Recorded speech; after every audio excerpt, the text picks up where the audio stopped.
Nos dias de hoje, as pessoas olham para investir, sobretudo, como uma forma de rapidamente conseguirem multiplicar o seu dinheiro. Mas se olharmos para a história do investimento financeiro, vemos que é, sobretudo, um jogo de longo prazo. Basta olharmos para o índice S&P 500, o principal índice da Bolsa norte-americana, e vemos que nas últimas décadas ele apresenta um crescimento sustentado. É óbvio, e é por isso que o investimento deve ser a longo prazo, que há períodos em que há correções significativas, correções que chegam até a ser de cerca de 20%, o que é o chamado bear market.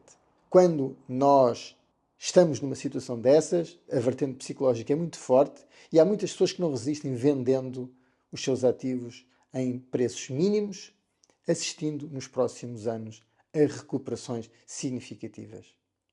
Esta é uma das principais razões por que devemos investir a longo prazo.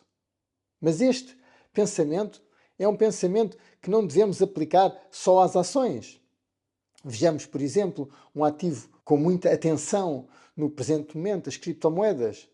É, sobretudo, numa lógica e numa escala de longo prazo que os rendimentos são ainda mais significativos. E é também aí que muitas vezes as quebras são muito acentuadas, o que leva alguns investidores a perder todo o seu dinheiro. Mas o mesmo se poderá dizer em relação a outros ativos, nomeadamente ETFs, matérias-primas. Se nós olharmos de uma perspectiva histórica, vemos que não há períodos de 10 ou 15 anos onde a rentabilidade seja negativa. E para o período ser tão alargado, teremos que incluir situações como a crise das empresas tecnológicas em 2001 ou a grande crise financeira de 2008.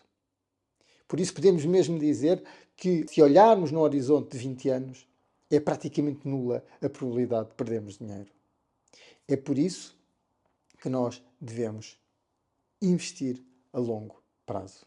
Uma forma de nós fugirmos à dificuldade do timing do investimento é fazermos o chamado Dollar Cost Average, que é muito simplesmente investirmos com uma determinada periodicidade, por exemplo mensal ou outra qualquer, uma determinada quantia.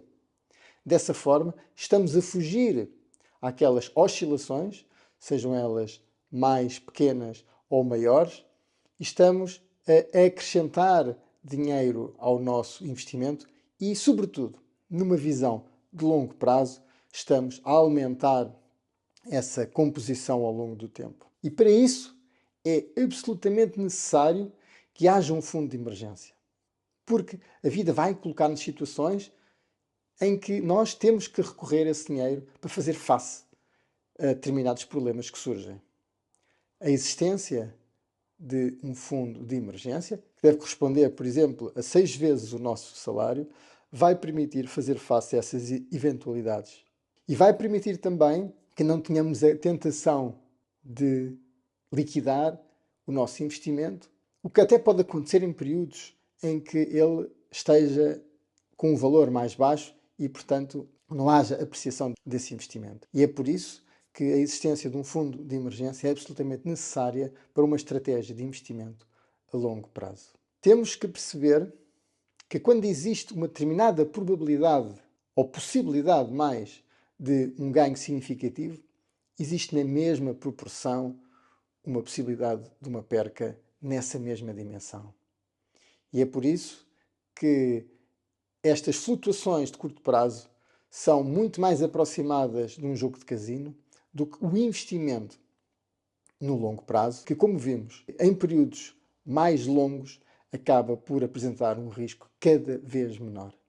E aí sim, vamos ter um verdadeiro poder da composição, assente não só naquela quantia inicial, mas também nos acrescentos que podemos fazer naquela estratégia de Dollar Cost Average e que, aproveitando a composição ao longo de grandes períodos, faz com que o nosso investimento não só seja mais seguro, como o retorno ao longo desse tempo vai ser muito maior.